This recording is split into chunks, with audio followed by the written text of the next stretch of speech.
Good morning to all. So, in the last class, we discussed regarding the first part of this third module, which is the introduction to software, in which the operating system, the definition of the operating system, then the functions of the operating system, and also two major types of this operating system, which includes the Microsoft Windows and the Linux operating system. So we already discussed regarding the distribution packages as well as these popular distributions of this Linux. Now we have to focus on the topic the Linux versus Windows, which means the comparison between the Linux and Windows. So we have different topics under this comparison, which includes the price, age, then reliability, software, then software cost, hardware, security, open source, support. So these are some important topics in which we can compare the Linux and the Windows operating system. Then we have the free software.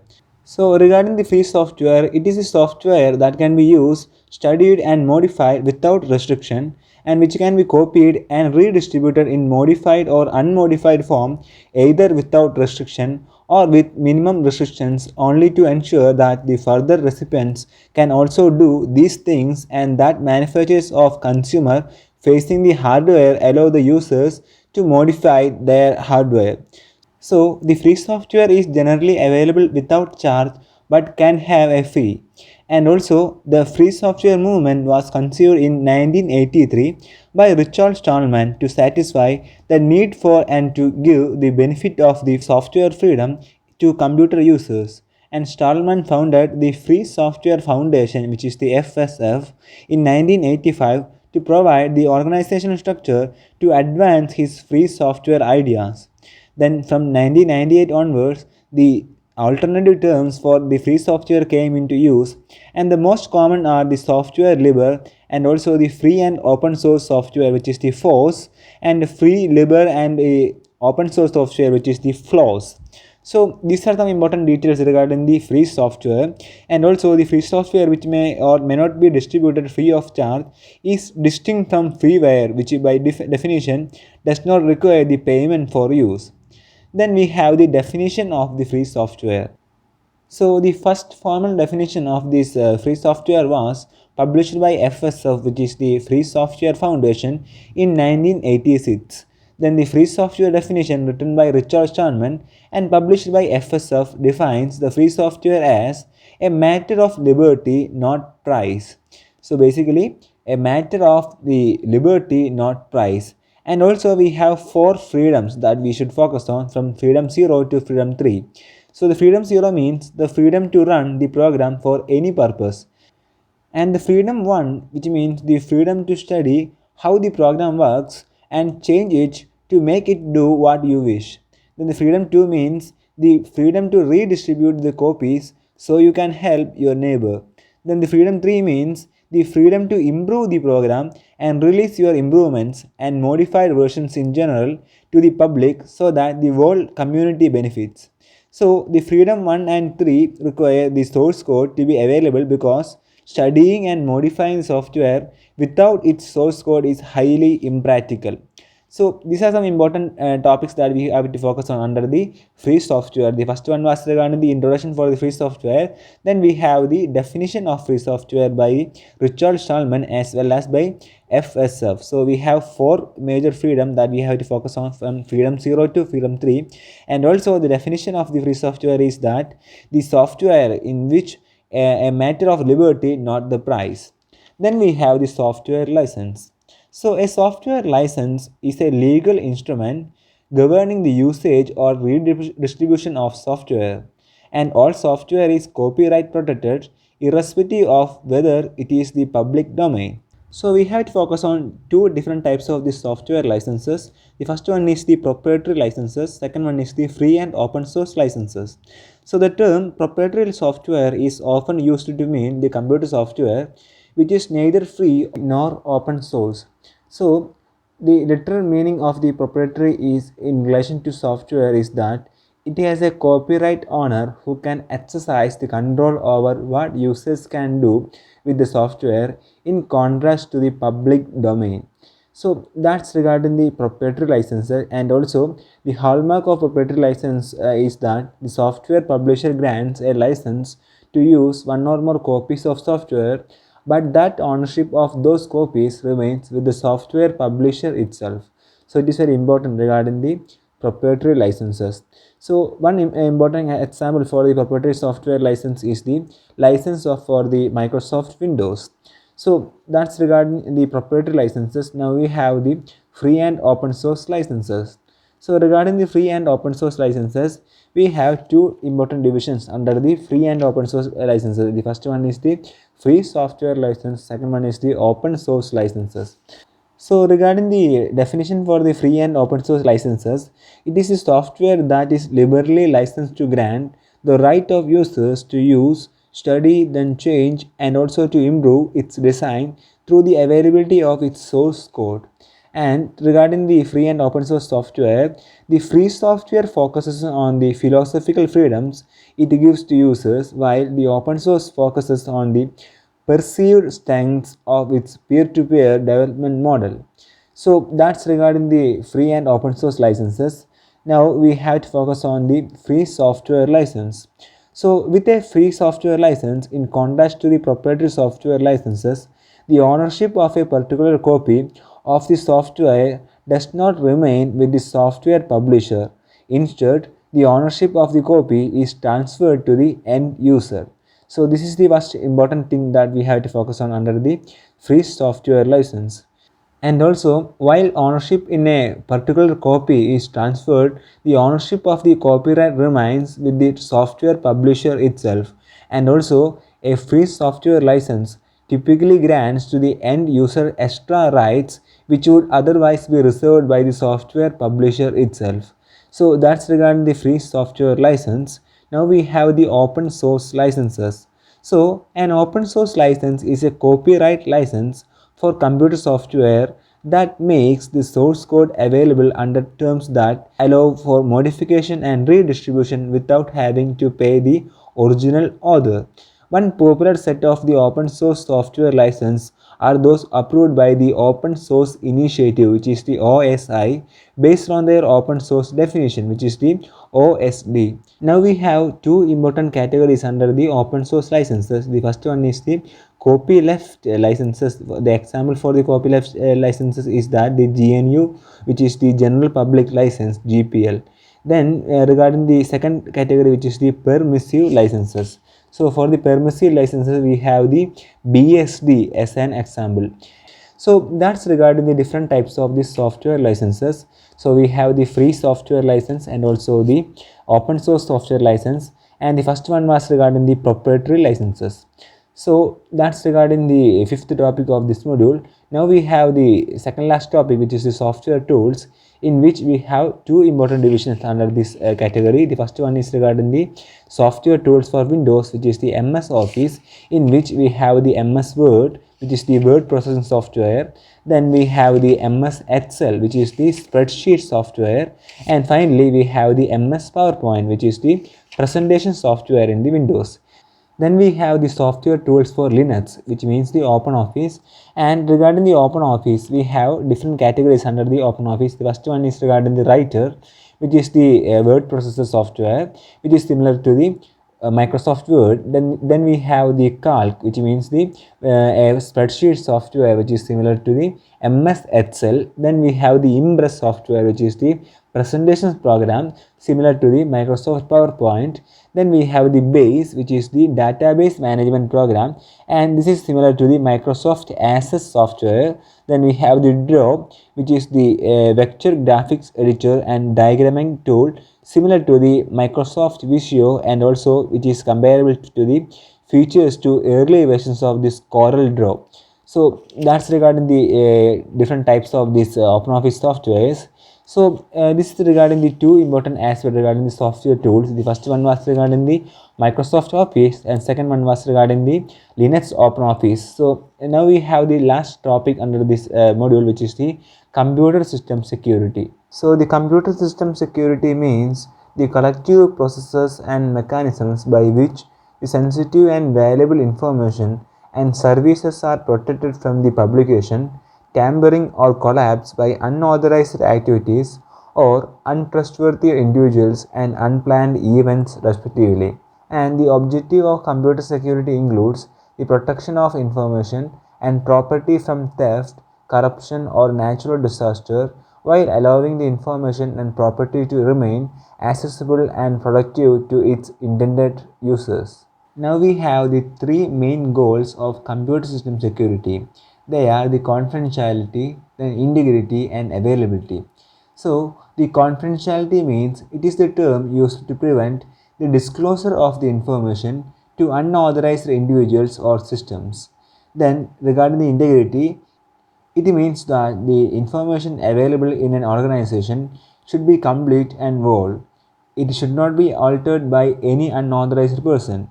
Now we have the availability. So the availability means the information requested or required by the authorized users should always be available. So that's regarding three main goals of the computer system security. Now we have the major threats to computer security. So the first one is the errors and omissions. Second one is the fraud and theft. And third one is the employee sabotage.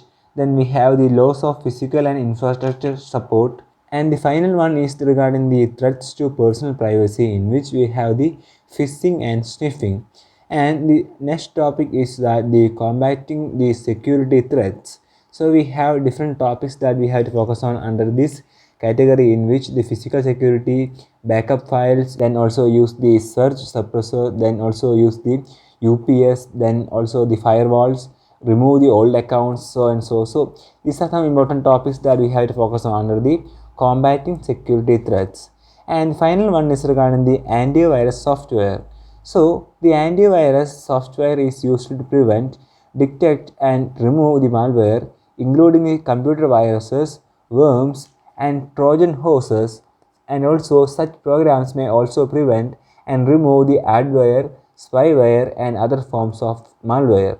So we have different types of these antivirus softwares that are available, which includes the Avast, then EST, Kaspersky, Quickheal. So we have different types of these antivirus softwares that are available. So that's regarding the antivirus. So with that, we just completed the third module, which is the revision of this third module.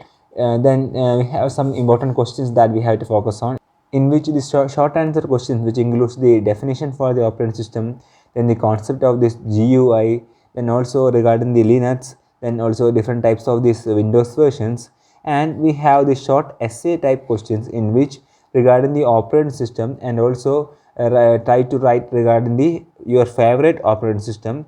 Then also regarding the some important aspect regarding the different versions of this Windows operating system, and we have the free software, also the software license.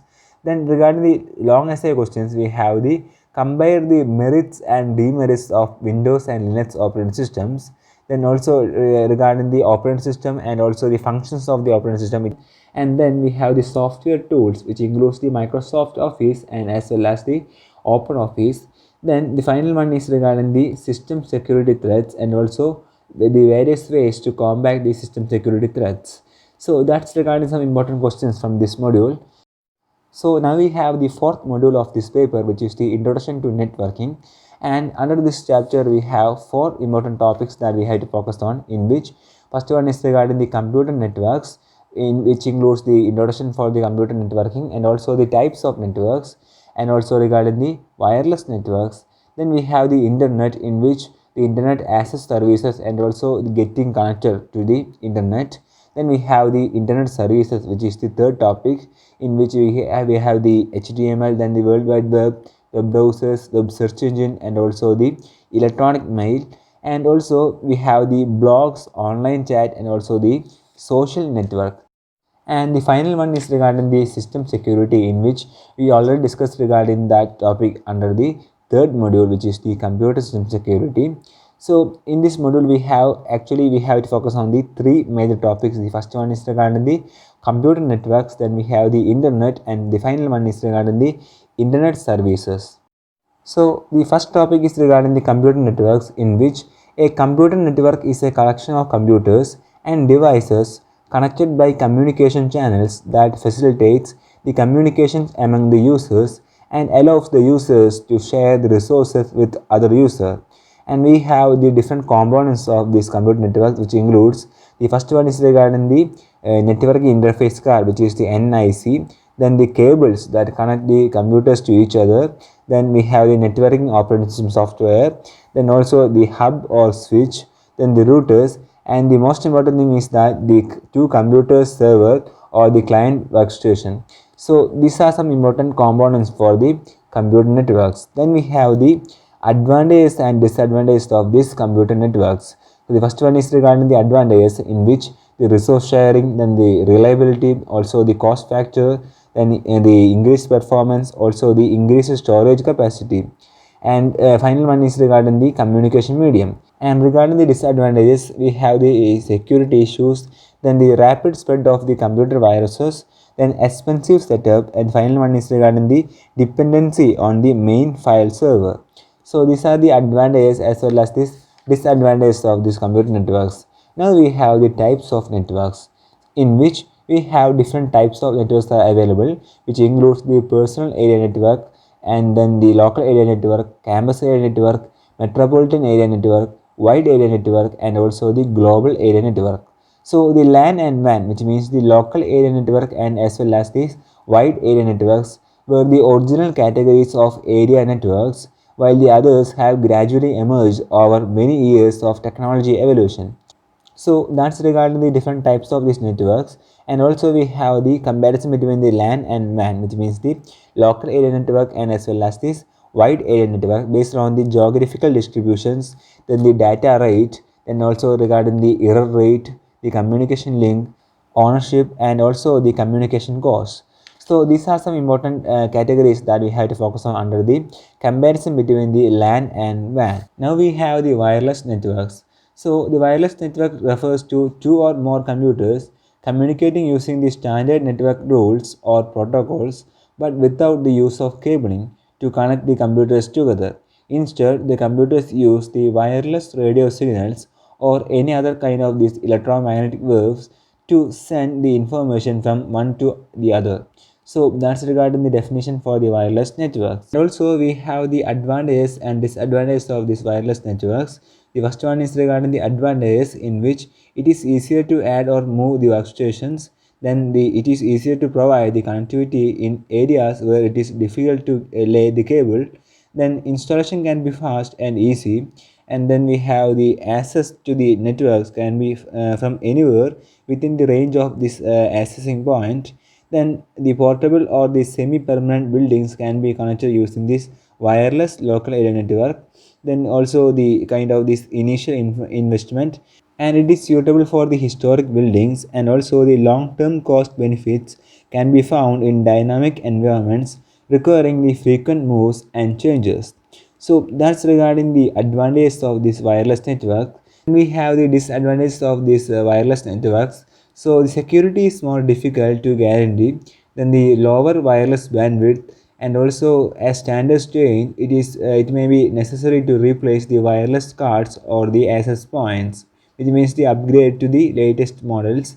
Then the devices will only operate at a limited distance from an access point. Then the long-term cost benefits are harder to achieve in static environments that require few moves and changes. It is easier to make a wired network future-proof for high data transfer. So that's regarding some important aspect regarding the disadvantages of these wireless networks. And the first important thing is that as the number of computers using the network increases, the data transfer rate to each computer will decrease accordingly. So it is very important regarding the disadvantages of these wireless networks. So that's regarding the wireless networks, in which the definition for the wireless networks and also the advantages and disadvantages of these wireless networks. Now we have the second important topic of this module, which is the internet. So the internet is a global system of interconnected computer networks that use the standard internet protocol suite, which is the TCP or IP, to serve the billions of users worldwide. And it is a network of networks that consist of millions of private, public, academic, business, and government networks of local to global scope that are linked by a broad array of electronic and optical networking technologies. Then we have the four important things that are necessary to get on the internet. The first one is the computer, second one is regarding the modem, and third one is regarding the browser software, and finally an ISP, which means the internet service provider.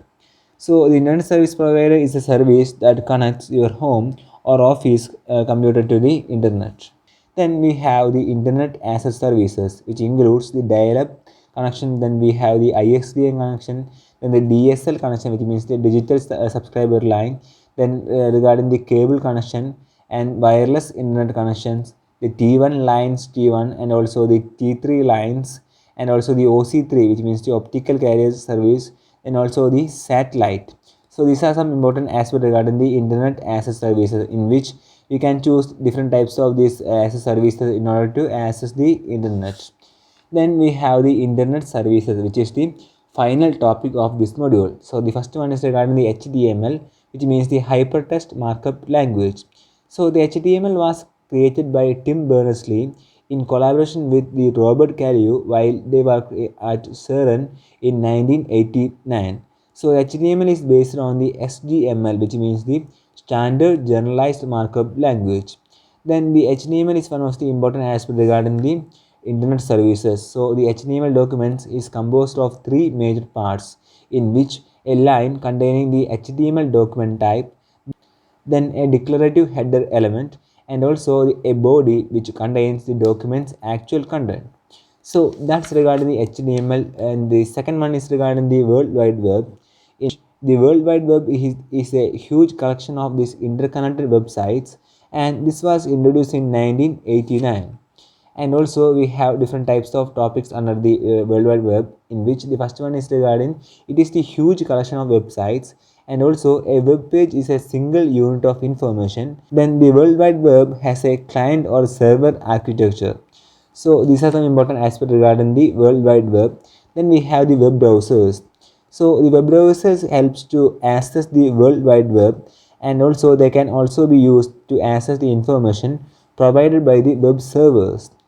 So that's regarding the web browsers. We have the Microsoft Internet Explorer, then the Google Chrome, Mozilla Firefox, etc. So these are some important aspects regarding the web browsers. Now we have the web search engine. So a web search engine is designed to search for information on the World Wide Web. Then we have the three major operations of the search engine. The first one is regarding the web crawling, then the indexing, and the final one is regarding the searching. So these are some important aspects regarding the web search engine. Then we have the Google, Yahoo, Bing, Ask, MSN, then the Netscape search, etc. So these are some examples for the search engines. Now we have the electronic mail, which is also known by the name email, and it is the one of the most commonly used services on the internet, allowing the people to send the messages to one or more recipients. And email was invented by the Ray Tomlinson in 1972.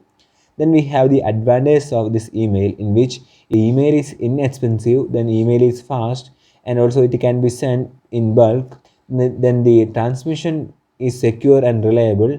Then email is easy to filter, the automation, and also the storage and management, notification of the new arrivals, then can be formal as well as the informal. And also the email is accessible from anywhere, and then the built-in spell checking, and also the email attachments, the delivery is almost guaranteed. And the final one is that the request return receipt. So these are some important aspects regarding the advantages of this email. Then we have the topic how email works. So the first one is regarding the MTA, which means the mail transport agent, and also the MDA, which means the mail delivery agent. Then we have the POP3 and also the IMAP. The POP3 means the post office protocol, then the internet message access protocol. So we have to focus on the diagram in order to get a clear idea regarding the working of this email. Then we have the web mail, in which we can open this email accounts with the help of this web browsers. So like that we can call it as the web mail. And the web mail is commonly offered as a service by internet companies, often in exchange for the providing the personal information for the marketing principle. So that's regarding the web mail. Now we have the email fields. So the first one is the from address, then the to address, then the subject, then the carbon copy, which is the CC. This allows an email to be sent to a large number of people by writing their respective addresses separated by commas. Then we have the BCC, which means the blind carbon copy, and this is the CC itself, which is the carbon copy itself, except that the recipients does not see the list of people in the BCC field, then the message itself. So that's regarding the email fields. Then we have the topic the netiquette. So the netiquette refers to a set of rules governing the correct behavior on the internet in order to respect others and be respected in turn. So that's regarding the netiquette. Now we have to focus on the blogs. So which is the second last topic under this topic, which is the internet services. Blog or the weblog is a type of website usually maintained by an individual with regular entries of commentary, descriptions of events, or other material such as this graphics or video. Then regarding the blogs, we have different types of blogs are available, in which the personal blogs, the corporate and organization blogs, then by genre, by media type, and by device. So that's regarding the quick overview regarding the topic the blogs. Now we have the online chat, in which the online chat can refer to any kind of communication over the internet, but is primarily meant to refer to direct one-on-one chat or text-based group chat. So we have the internet relay chat, which is the IRC. Then also we have the instant messaging, and in which these are the two divisions of this online chat. Now the last one is regarding the social networks. So a social network is a social structure made of individuals or organizations called as these nodes, which are tied or connected by one or more specific types of interdependency, such as friendship, then the financial exchange, dislike, then the relationships, and for the knowledge or the prestige. So that's regarding the definition for the social networks.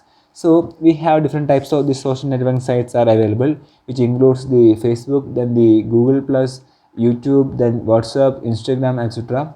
So we have some important basic features for these social networks. So the first one is regarding the business purpose. Second one is regarding the photos, and also we can share the other types of these media files. And final one is regarding the education. Then also we have some problems, some benefits for these social networks that we have to focus on. And the final topic is regarding the security issues, in which we already discussed regarding this topic in the third module. So that's regarding the fourth module, which is the introduction to networking.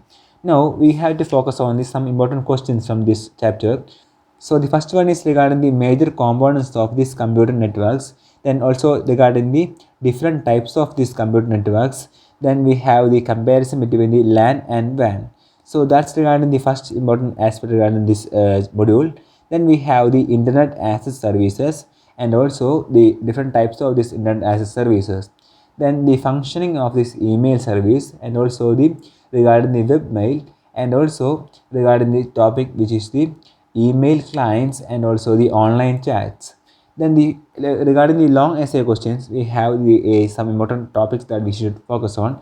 So the first one is that what is a computer networks, and also the advantages and disadvantages of this computer network. Then second one is regarding the wireless networks. Then also regarding the netiquette, and also regarding the social network, which is a general topic. And also we have some important topics under the internet services, which includes the HTML, then the World Wide Web, then the web browsers, then the web search engine, electronic mail, blogs, then the online chat, and final one is the social networks. So that's regarding the fourth module, which is the introduction to networking.